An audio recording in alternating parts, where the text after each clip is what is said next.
नमस्कार, मैं हूं खान। दिन भर की खबरों में सबसे पहले डालते नजर आज के मुख्य समाचारों पर। भूमि आवंटन की उड़ी अफवाह, कलेक्ट्रेट में उमड़े भूमिहीन परिवार। जिला कलेक्टर बोले नहीं जारी हुआ इस संबंध में कोई सर्कुलर या गाइडलाइन। साइबर फ्रॉड से बचाव के लिए किया जागरूक, राजकीय पॉलिटेक्निक महाविद्यालय में सेमिनार का आयोजन। किसान महापंचायत के लिए गाँव में जनसंपर्क, छठे दिन भी कलेक्ट्रेट के समक्ष डटे रहे किसान।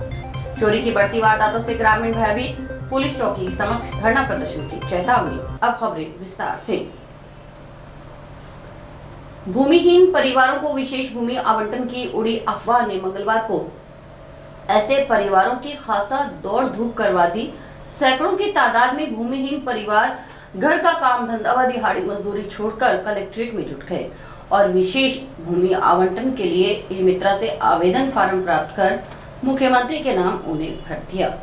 जब इन आवेदनों को जमा करवाने की बात आई तो पता चला कि वर्तमान में इस संबंध में राज्य सरकार की ओर से कोई आदेश जारी नहीं किया गया, यह मात्र अफवाह फैलाई गई है।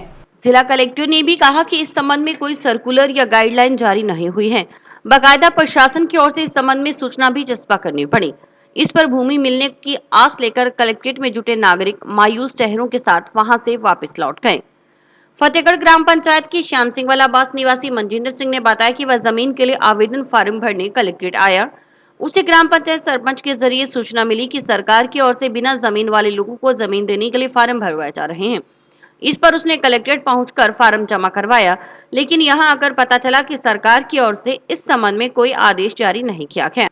सूरतगढ़ तहसील क्षेत्र निवासी गोपाल ने भी बताया कि उसे सूचना मिली कि जमीन आवंटित करने के लिए 20 रुपए का फार्म भरवाया जा रहा है। वह करीब 20 जनों के साथ 3 गाड़ियों में सवार होकर हनुमानगढ़ कलेक्ट्रेट पहुंचा तो वहां सैकड़ों की संख्या में भीड़ जमा थी। लोग जमीन के लिए फार्म भर रहे थे, लेकिन कलेक्ट्रेट में पता किया तो जानकारी मिली कि ऐसा कुछ नहीं है, यह सिर्फ अफवाह फैलाई गई थी। उन्होंने कहा कि इस अफवाह के चलते दिहाड़ी मजदूरी करने वाले लोग किराया लगाकर कलेक्ट्रेट पहुंचे। उन्होंने फार्म तक भर दिए, लेकिन कलेक्ट्रेट में पता किया तो पता चला कि इस तरह के कोई फार्म नहीं भरवाए जा रहे। जनता को केवल मूर्ख बनाया जा रहा है। बताया, लेकिन हम वहाँ से आए हैं तो अफवाह चल रही है पूरे हनुमानगढ़ में, क्या सूत्र तहसील में चल रही है। बोलो वहाँ आवंटन हो रही है और फार्म भरा जा रहा है, कुछ नहीं 20 रुपए लगेंगे और आप फार्म भर दो, आपको जमीन लोग हो जाएगी। ठीक है, तो इसलिए हम आगे यहाँ आगे फार्म भरवाया। यहाँ तो बहुत आदमी हमारे सामने कम से कम 2-3 हजार फार्म भरे हैं। हाँ, मैंने भरा है गोपाल सर, सूरतगढ़ तहसील। यहाँ आके हमें अभी अंदर आके पता चला है कि ये फ्रॉड है। अंदर आके ये चला है कि ये फ्रॉड है या कोई वो नहीं मिल रहा है, न वहाँ कोई बैठा है सीट पे, हम तो कागज फेंक के आगे सारे।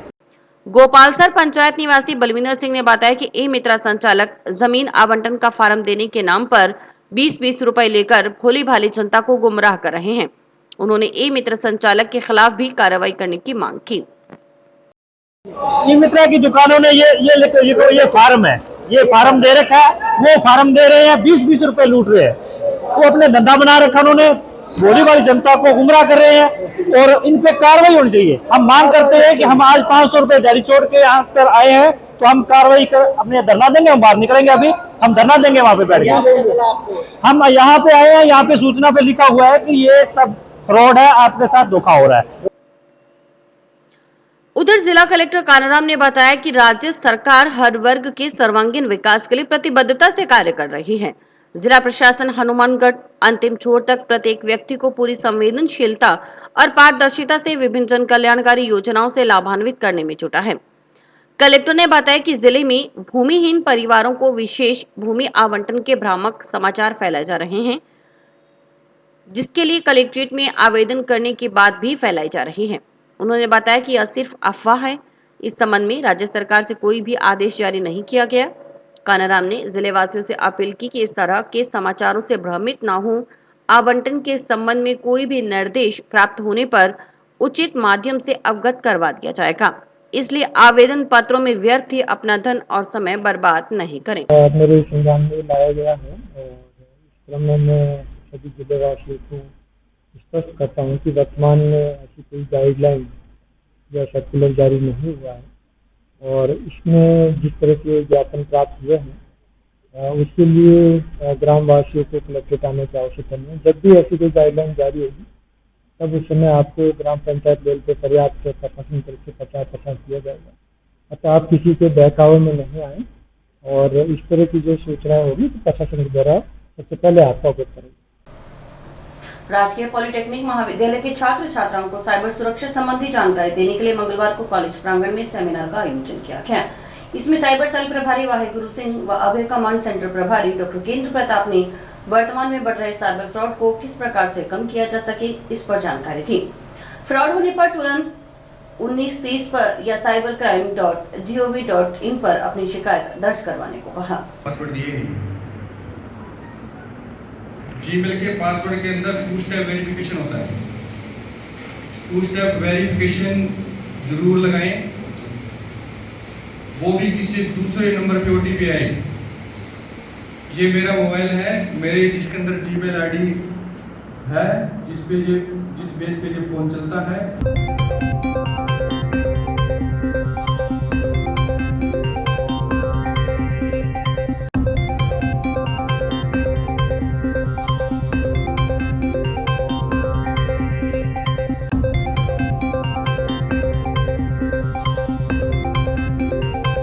आज राजकीय पॉलिटेक्निकल महाविद्यालय हनुमानगढ़ में साइबर सुरक्षा को लेकर एक सेमिनार का आयोजन किया गया था, जिसमें जो आजकल साइबर फ्रॉड बढ़ रहा है उसको किस प्रकार से कम किया जा सके, इसमें पुलिस, आईटी और कॉलेज महाविद्यालय तीनों की संयुक्त टीम ने जागरूकता अभियान चलाया था। साइबर योद्धा बनाए गए हैं और ये योद्धा आगे जगह जगह जाएंगे, अपने पड़ोस में, अपने मोहल्ले में इस प्रकार की जानकारी साझा करेंगे। और हमने एक निवेदन भी किया था कि अभी हम सबसे आपके चैनल के माध्यम से अपील भी करते हैं कि जो भी शिक्षण संस्थान है या कोचिंग संस्थान है वो एक सुझाव बॉक्स या शिकायत बॉक्स भी लगाएं। उसमें अगर आपके क्षेत्र में कोई साइबर फ्रॉड या नशे का कोई ऐसा काम चल रहा है और आप हमारी सहायता करना चाहते हैं तो आपका नाम, पता सब गोपनीय रखा जाएगा और वो शिकायत पूरी की पूरी आप उस शिकायत पेटी में डाल दें। और जो संस्था प्रधान है उनसे हम निवेदन करना चाहेंगे कि वो जो लेटर आपके पास आते हैं वो हमें जो भी नजदीकी पुलिस स्टेशन है उसमें साझा करें, ताकि आमजन से अगर किसी के साथ कोई फ्रॉड हो जाता है तो फ्रॉड होते ही तुरंत 1930 पे कॉल करके अपनी कंप्लेंट दर्ज करवाएं या फिर cybercrime.gov.in पर अपनी शिकायत दर्ज करवा सकते हैं। और हनुमानगढ़ पुलिस की तरफ से एक टोल फ्री नंबर भी जारी किया गया है जिस पर भी अपनी फ्रॉड के बारे में अपनी अपडेट ले सकते हैं, कंप्लेंट दर्ज करवा सकते हैं। फोन नंबर है 87 कृषि जिंसों की न्यूनतम समर्थन मूल्य पर खरीद करने की मांग को लेकर संयुक्त किसान मोर्चा के बैनर तले किसानों का जिला कलेक्ट्रेट के समक्ष बेमियादी पड़ाव मंगलवार को छठे दिन भी जारी रहा। किसानों ने धान, मूंग, बाजरा की एमएसपी पर खरीद जल्द शुरू करने, नरमा की खरीद बिना किसी शर्त के 1 अक्टूबर से शुरू करने, मूंगफली के खरीद केंद्र सभी मंडियों में खोलकर जल्द से जल्द खरीद शुरू करने एवं टिब्बी में एथेनॉल फैक्ट्री का विरोध कर रहे किसानों पर दर्ज मुकदमे वापस लेने की मांग की।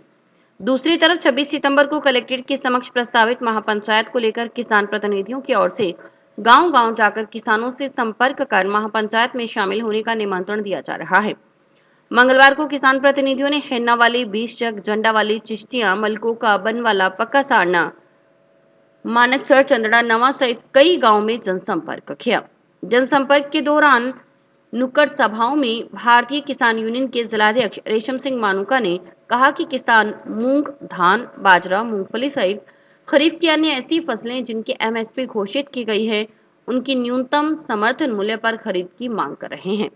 प्रधानमंत्री भी हर मंच के माध्यम से बोल रहे हैं कि केंद्र सरकार ने खरीफ की फसलों की एमएसपी बढ़ाई है, लेकिन किसान आज भी रो रहा है। मूंग की प्रति क्विंटल एमएसपी 8,682 रुपए तय है, लेकिन मूंग 6,000 रुपए के करीब खरीद हो रही है। यानी किसान को प्रति क्विंटल पर 1,500 रुपए से लेकर 2,000 रुपए तक का घाटा आज भी झेलना पड़ रहा है। किसान प्रतिनिधियों ने बताया कि 26 सितंबर को कलेक्ट्रेट के समक्ष किसान महापंचायत कर आंदोलन की आगामी रणनीति बनाई जाएगी। टिब्बी तहसील के गांव डबली कला के ग्रामीण गांवों व आसपास के क्षेत्र में हो रही चोरी की वारदातों पर अंकुश लगाने के लिए ठोस कदम उठाने की मांग के संबंध में मंगलवार को कलेक्टर एसपी से मिले। ग्रामीणों ने कलेक्टर एसपी को ज्ञापन सौंपकर शीघ्र कार्रवाई न होने पर धरना प्रदर्शन की चेतावनी दी।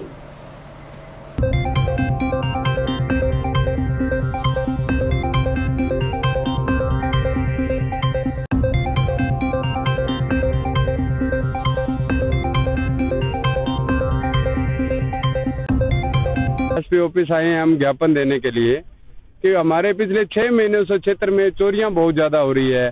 खेतों में जो पंखे हैं ट्यूबवेल के इंजन निकाल रहे हैं, साफ्टे हैं, मोटरें हैं।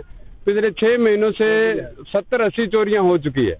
पुलिस थाना चौकी अपनी मिस्तावाली हेड को हम एप्लीकेशन दे चुके हैं। तलवाड़ा थाना में रजनदीप जी उनको एसएचओ साहब को अवगत करवा चुके हैं, FIR लग चुकी है।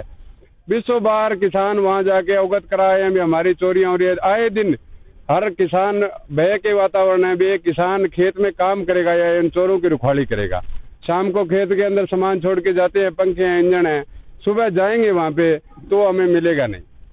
400 बार अवगत हो चुका है। थाना प्रभारी को तलवाड़ा को अवगत करवा दिया, पुलिस चौकी मिस्तावाली हेड को अवगत करवा दिया, अभी भी चोरियां रुकने का नाम नहीं ले रही है। परसों हमारे ढाणी है खेत के अंदर, वहां से मोटरसाइकिल ढाणी के अंदर से चोरों की अब तो इतनी ज्यादा हिम्मत बढ़ चुकी है उनकी, वो लोग ढाणियों के अंदर घुस के मोटरसाइकिल लेके गए हैं, मोबाइल लेके गए हैं। पीलीभंगा तहसील के गांव बड़ोपल में घग्गर डिप्रेशन के एकत्रित होने वाले बैक वाटर की जगह पर नाव चालन के लिए हनुमानगढ़ जिले का पहला बोटिंग परिवहन लाइसेंस जारी किया गया है। यह लाइसेंस हनुमानगढ़ टाउन निवासी लोकेंद्र सिंह भाटी को जारी किया गया है। लाइसेंस जारी होने के बाद लोकेंद्र सिंह भाटी ने मंगलवार को जिला कलेक्टर कानाराम से मुलाकात की। इस दौरान जिला परिवहन अधिकारी भी मौजूद रहे। डीटीओ संजीव चौधरी ने बताया कि 1 साल के लिए बोटिंग लाइसेंस जारी किया गया है। उम्मीद है कि इससे जिले में पर्यटन को बढ़ावा मिलेगा। बड़ोपल में जो घग्गर डिप्रेशन के जो बैक वाटर जो है इकट्ठा होता है, उसमें नाव चालन के लिए जो अपने हनुमानगढ़ परिवहन जिले का पहला बोटिंग लाइसेंस जारी किया गया है।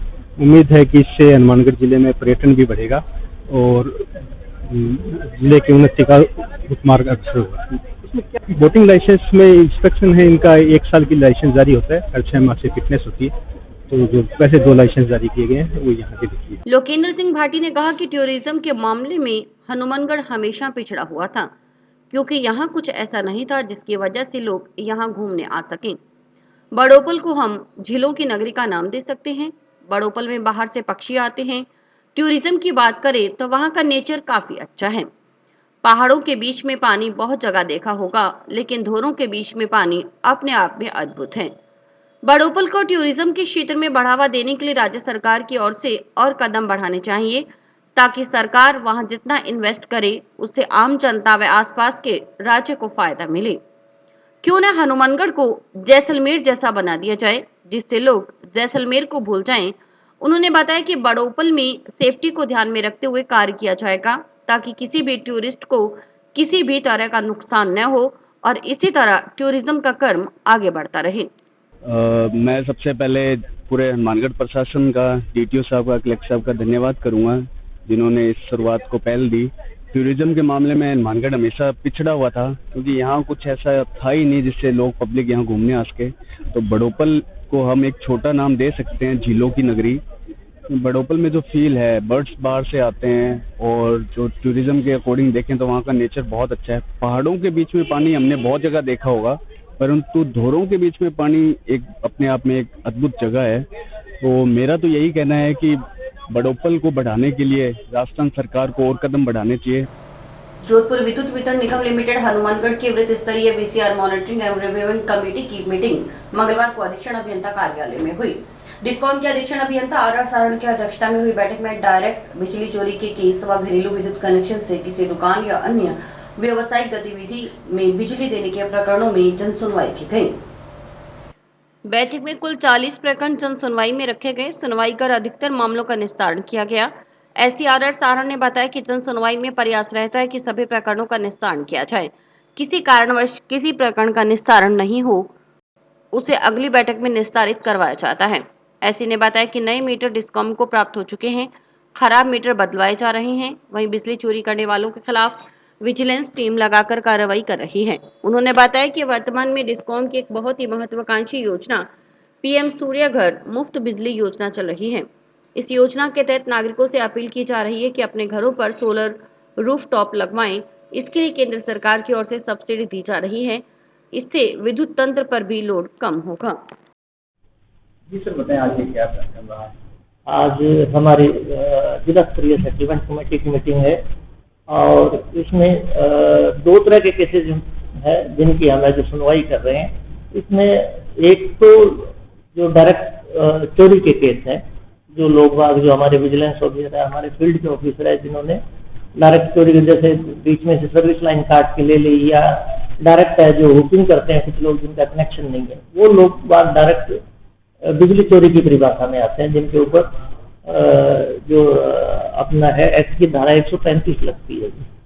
और दूसरा ये होता है कि आपने जैसे घर का कनेक्शन ले रखा है, उससे किसी दुकान में बिजली दे रखी है, या वहाँ और कोई आप कॉमर्शियल एक्टिविटी करते हैं, तो वो मिसयूज के अंदर आता है, जो धारा 126 के तहत है, वो प्रकरण है जो दर्ज किए। एक बहुत ही महत्वाकांक्षी योजना चल रही है, पीएम सूर्यघर मुफ्त बिजली योजना।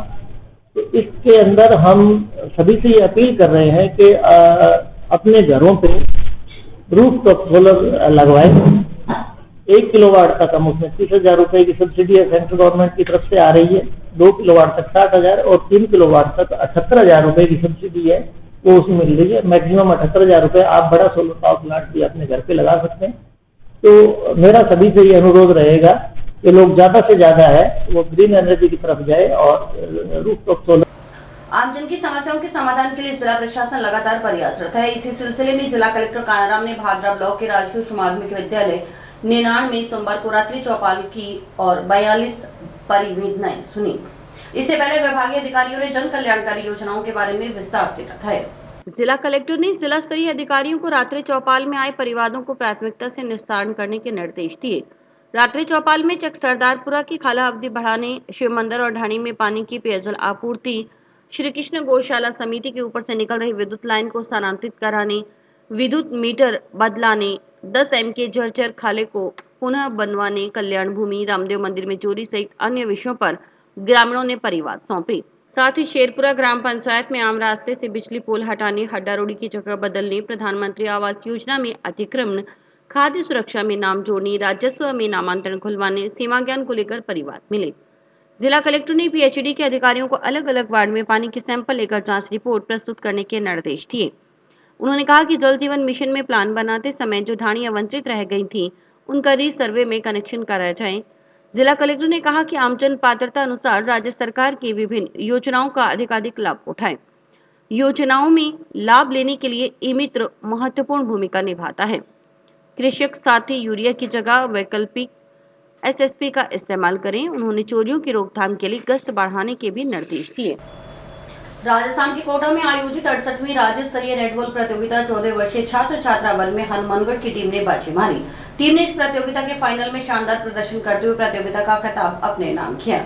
हनुमानगढ़ की टीम में नोहर क्षेत्र के भी 4 छात्राओं ने भाग लेकर शानदार खेल का परिचय दिया। इनमें गांव खरसंडी की छात्रा किरण कसवा, पूजा सहू, ईशा देहड़ू और गांव नगरासरी के नेहा सेवर ने भाग लिया। इन छात्राओं का नौहर पहुंचने पर जोरदार स्वागत किया गया। यहां पूर्व विधायक अभिषेक मटोरिया के कार्यालय में इन छात्राओं को मिठाई खिलाकर और स्मृति चिन्ह देकर सम्मानित किया गया। सामाजिक कार्यकर्ता कुलदीप सेवर की ओर से सभी छात्राओं को स्मृति चिन्ह भेंट किए गए। आज 4 बच्ची जो कि नगरासरी गांव से हैं और अपने मटोरिया भवन में इनका स्वागत किया गया है और ये चारों बच्ची खेल के आई हैं, जो कि इनका प्रदर्शन बहुत ही अच्छा रहा। और खरसंडी गांव में इतनी कोई सुविधा भी नहीं है, जैसे अपने नौर में तो फिर भी सुविधा है बच्चों को खेलने के लिए, और फिर भी इन्होंने बहुत अच्छा रिजल्ट दिया। तो इनके माता पिता को और गुरुजी को मैं बहुत। जंक्शन की चंद्रशेखर आजाद वाटिका में मंगलवार से श्री राम कथा व दुर्लभ सत्संग की शुरुआत हुई। श्री राम कथा एवं दुर्लभ सत्संग के उपलक्ष्य में सुबह कलश यात्रा निकाली गई।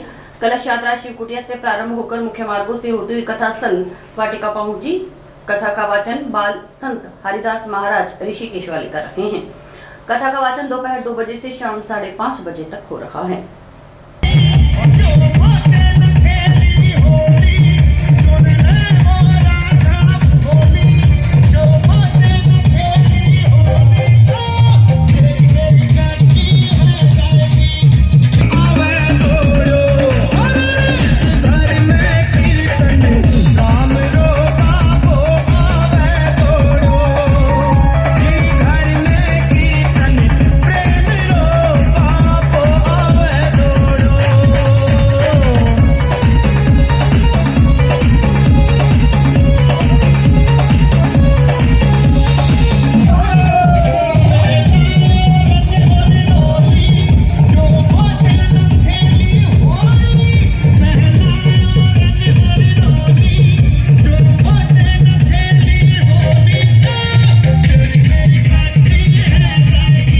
राम प्रभात फेरी के द्वारा आयोजन किया जा रहा है।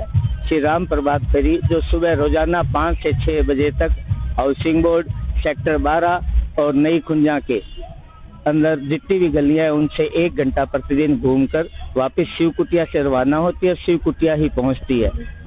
इसके द्वारा रामनवमी, जन्माष्टमी और होली का प्रोग्राम और एक कथा साल के अंदर हर प्रतिवर्ष होती है, जो स्वामी राम सुखदास जी महाराज जिन्होंने अंधविश्वासियों और कुरीतियों को दूर करने का भरपूर प्रयास किया। नवरात्रा के तहत हनुमानगढ़ में तीसरा गरबा महोत्सव 11 अक्टूबर को राजवी पैलेस में आयोजित होगा। सोमवार को निःशुल्क गरबा व डांडिया प्रशिक्षण शिविर लगाया गया। आयोजन समिति सुरुचि मदान ने बताया कि आयोजन में विशेष रूप से हरियाणवी सिंगर अजय हुड्डा शिरकत करेंगे। निःशुल्क डांडिया व गरबा का प्रशिक्षण उत्कृष्ट प्रशिक्षकों द्वारा 29 सितंबर को भी दिया जाएगा।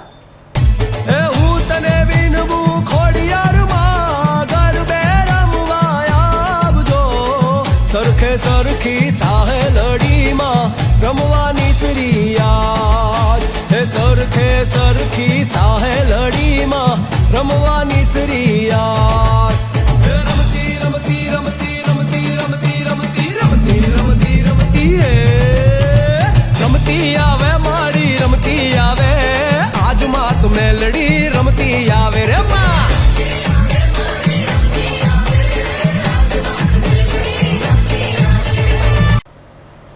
श्री रामलीला समिति टाउन की ओर से हर वर्ष की भांति इस वर्ष भी श्री राम की लीलाओं का नाट्य मंचन किया जाएगा।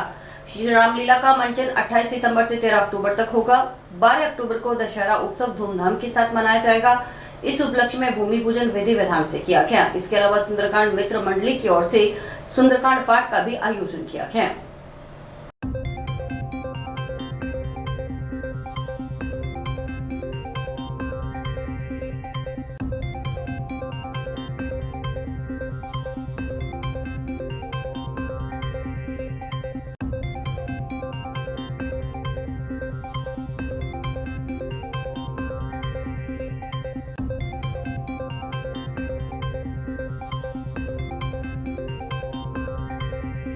आज हमने रामलीला रंगमंच जो भी नगर परिषद हनुमानगढ़ द्वारा निर्मित है उस पे भूमि पूजन किया है। तो आज से हमारी रामलीला के उत्सवों की विधिवत शुरुआत हो चुकी है। भूमि पूजन हमारे नगर पालिका के कमिश्नर जो भी होता है हमेशा परंपरा है वही करते हैं। इस अवसर पर कमिश्नर साहब खुद आए, वह सुमित्र नवाजी चेयरमैन भी उपस्थित थे। हमारे रामलीला के और महावीर दल के सभी कलाकार इस अवसर पर उपस्थित थे। अब विधिवत रूप से आज हमारा भूमि पूजन हो गया है। 28 तारीख से और 12 तारीख तक इसी रंगमंच पर डेली रामलीला का मंचन होगा। 12 अक्टूबर को दशहरा मैदान में विशाल दशहरा उत्सव होगा जिसमें रावण, कुंभकर्ण और मेघनाथ के पुतले जलाए जाएंगे। इस बार हमने दशहरा उत्सव पे भी काफी बैठने की व्यवस्था अतिरिक्त की है। 1000 अतिरिक्त कुर्सियां लगाई है ताकि बाहर से कोई पब्लिक आती है, बच्चे आते हैं, लेडीज आती है तो उनको दिक्कत नहीं हो। और उनके पीने के पानी की भी भरपूर व्यवस्था रहेगी। तो कोई भी ये संकोच ना करे कि भीड़ में नहीं जा सकेंगे और वो आए और दशहरा उत्सव का और 16 से 17 दिन ये रामलीला चलेगी। और इसी के साथ समाचार समाप्त हुए। रोजाना देखते रहिए समाचार। नमस्कार।